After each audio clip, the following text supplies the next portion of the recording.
بسم الله الرحمن الرحيم عما يتساءلون. About what are they asking one another? The surah is Makkiyah and it's called Surah An-Naba and it's called Surah Amma or Surah Amma Yatasa'alun. And the juz is named after it, Juz Amma. عن النبأ العظيم. About the great news. And the word An-Naba is only used for Al-Khabar Al-Azim. So An-Naba Al-Azim is emphasizing that this is a momentous, great, severe, important piece of news you've been given. And that is the news about Islam and the Quran and the Prophet Muhammad sallallahu alaihi wasallam and Al-Yawm Al-Akhir, the coming of the resurrection. الذي هم فيه مختلفون. That over which they are in disagreement. What did the disbelievers disagree about? You see, the ayah refers to the disbelievers. They are disagreeing about the Quran, about the Prophet ﷺ. What disagreement do they have? Are they not united in disbelief? What do they disagree about?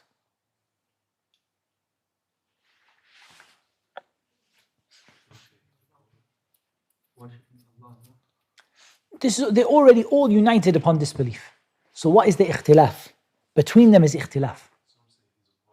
That's it, exactly. Some of them said he's a poet, some of them said he is a fortune teller, some of them said he is mu'allam, he's being taught by Ahl Kitab, some of them said that he's insane, some of them said, so all the things they said about the Prophet ﷺ, this is الَّذِي هُمْ فِيهِ مُخْتَلِفُونَ. Otherwise they don't have ikhtilaf about whether it's true or not. They're all unanimous upon the fact that they disbelieve in it. But they differ over whether it is what is it that, how did this news come? He said, Sa'di, he said, انتشر فيه خلافهم على وجه التكذيب والاستبعاد. Their disagreements are on the basis of disbelief and denial. It's not, they're not disagreeing like, I think it might be true, it might not be true. No, I think it could be true. No, it's not the disagreement. The disagreement is he a poet or a fortune teller or a sorcerer or a madman? كلا سيعلمون. No, they are going to know. And here, كلا سيعلمون, it's difficult to translate it. Maybe, but no, they will come to know. Kalla, it's not like that. Kalla, it means it's not like that. Kalla, it's not like what they say. They will come to know the reality of the situation. ثم كلا سيعلمون. Then no, they are going to know. ألم نجعل الأرض مهادا. Have we not made the earth a resting place? وَالْجِبَالَ أَوْتَادًا. And the mountains as stakes. And like awtad are the pegs of a tent. Al-awtad, they're the pegs you drive into the side of a tent. And so the mountains are like pegs. They stabilize the earth from shaking and they provide balance and stability to the earth. وَخَلَقْنَاكُمْ أَزْوَاجًا. And we created you in pairs. And in pairs doesn't necessarily mean male and female. All the pairs, the contrasting pairs, tall and short, fair and dark, male and female, whatever it might be, the different contrasts, the different pairs that we've created, you good and bad, kafirun wa mu'min. وَجَعَلْنَا نَوْمَكُمْ سُبَاتًا. And made your sleep a means for rest. And that's from the blessings of Allah Azza wa Jal. Could you imagine if you know what it's like when you don't get a restful sleep at night, when you don't sleep well at night, and you realize that sleep is a great blessing from Allah subhanahu wa ta'ala. وَجَعَلْنَا اللَّيْلَ لِبَاسًا. And made the night as clothing. And it covers you in darkness and it provides a means to rest. وَجَعَلْنَا النَّهَارَ مَعَاشًا and made the day for livelihood. And that's the default, right? The default is you sleep at night and you work in the day. Sometimes you might work at night, but the norm for people would be that you sleep at night and you work in the day. That's what Allah created the daylight for, to provide a means for you to go about your life and your livelihood and to work and to do what you need to do. And then you come at night and you rest. For what I say to people is, yes, it's true, some people might be forced to work at night and some people might work sometimes at night. But don't make a habit of wasting your night. Don't make it opposite to the wisdom that Allah created it for, where some people sleep all day for no reason, not for work, not for like a necessity or a need, but they just sleep all day because they like to sleep in the day. And then they stay up all night, and sometimes they stay up wasting their time, sitting around chatting to their friends, going out here and there, wasting their time. The night was made for you to rest. These, what do we call them? Anwar Sinaiya, the street lamps, the fake lights that come out on at night. Wallahi, they changed the habits of human beings. Could you imagine when there were no street lamps and lamps in your house except maybe an oil lamp you would have, that's it. What would you do at night? Wallahi, the first thing is you go straight home when it gets dark. And certainly by Isha time, you are home. Because what are you going to do? There is no light. It's completely dark outside. Except the light of the moon, the light of the stars, there is nothing for you. No one is out there shopping. No one is wasting their time. None of the shabab are stood on the side of the street. No one sat in a coffee shop. It's dark outside. You just go home and you rest. Sahih, you have an oil lamp in your house. You can see a little bit. So maybe you would spend a little bit of time to sit, to read, maybe to revise your work. You go to sleep. You wake up, you pray. This is how people used to be before all of these artificial lights. And when all these artificial lights came, suddenly we made the day and the night the same. And so people started to spend the night awake and the daytime asleep. And that's not how the Muslims used to be. Allahumma except in the Ashar Awakhir min Ramadan. It's not how people used to be. So I'm not saying it's haram to stay awake at night. Some people used to stay awake. The Prophet sometimes used to eat with his companions. Sometimes they used to go to sleep quickly, sometimes a little bit later. Sahih, they used to pray and so on. But this idea of having a habit which goes against the fitrah, your habit is to stay up all night.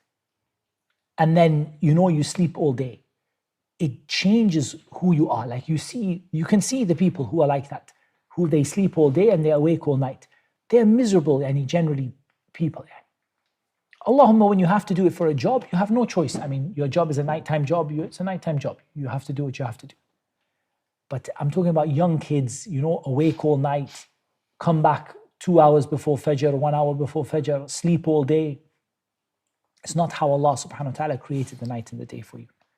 But try to avoid it where you can and try to stick to the fitrah where you can, for your work to be during the day and your sleep to be during the night. And one of the difficult things, where we are here in the north, and particularly not just the north of the UK, but the north of the world in general, the north of Europe and so on, you have a lot of difficulty in the summer. And I don't have a good answer for it. Like your Isha, you're coming home 11:30 at night. And your Fajr is 3 in the morning. Very difficult. But because the night is very, very short. So you have to sleep some portion of the day because the night is so short. The night is maybe 3 hours or 4 hours at most for the actual darkness of the night.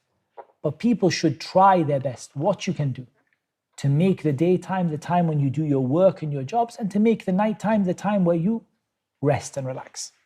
As much as what you can, and of course your nighttime prayers and so on. وَبَنَيْنَا فَوْقَكُمْ سَبْعًا شِدَادًا and constructed above you 7 strong heavens. وَجَعَلْنَا سِرَاجًا وَهَّاجًا and made therein a burning lamp.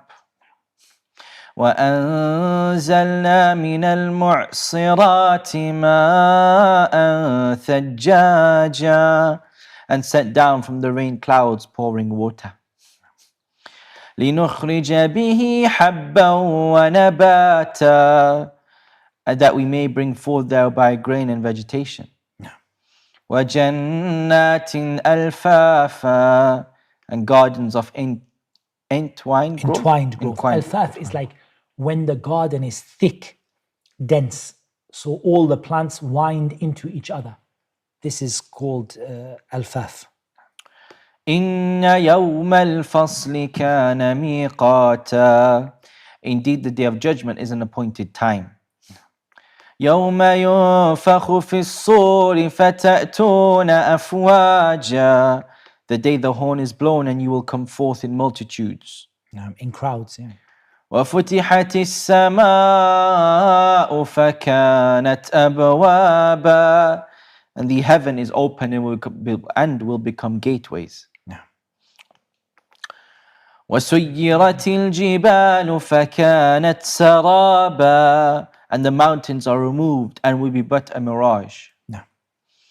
إن جهنم كانت مرصادا, indeed hell has been lying in wait. When you think about it, mirsad is an ambush. Mirsad, it's been waiting to sneak up on you and take you when you didn't expect it. للطاغين مآبا, for the transgressors a place of return. لابثين فيها أحقابا, in which they will remain for ages unending. Now that's the correct tafsir, unending. And it's not as some people said that ages means a long time. Sahih, ahqab can mean a long time. But here the meaning is forever.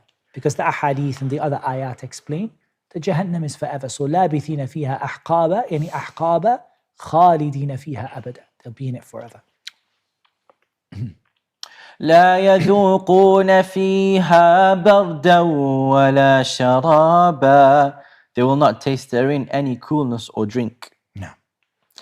إلا حميما وغساقا, except scalding water and foul purulence. I don't know how you pronounce that properly, but I think you said you did it right, purulence. But it means pus. And it would seem the discharge from the wound. جزاء وفاقا, an appropriate recompense. And that's, I think you need to think about that ayah.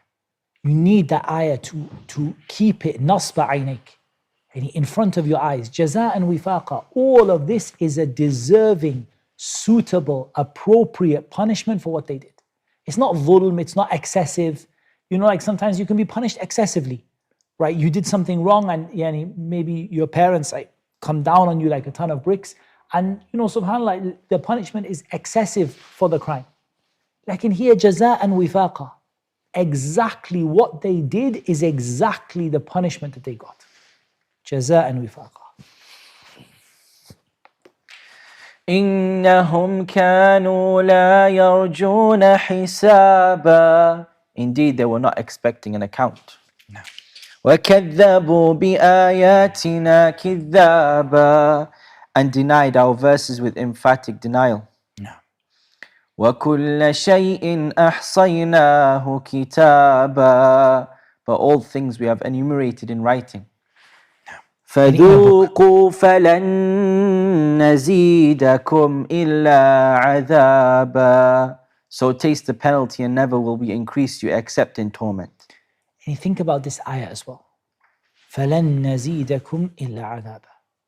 Every single thing that is going to happen to you after that is going to be worse. Every day will be worse, not the same as the last day. Don't say every day in the hellfire will be the same. Every day that will come will be worse than the day that came before. فَلَن نَزِيدَكُمْ إِلَّا عَذَابًا. The only thing we're going to increase you in is more and more punishment.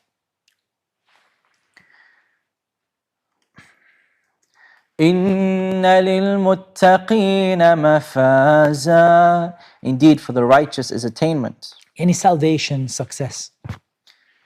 حدائق وأعنابا, gardens and grapevines. نعم.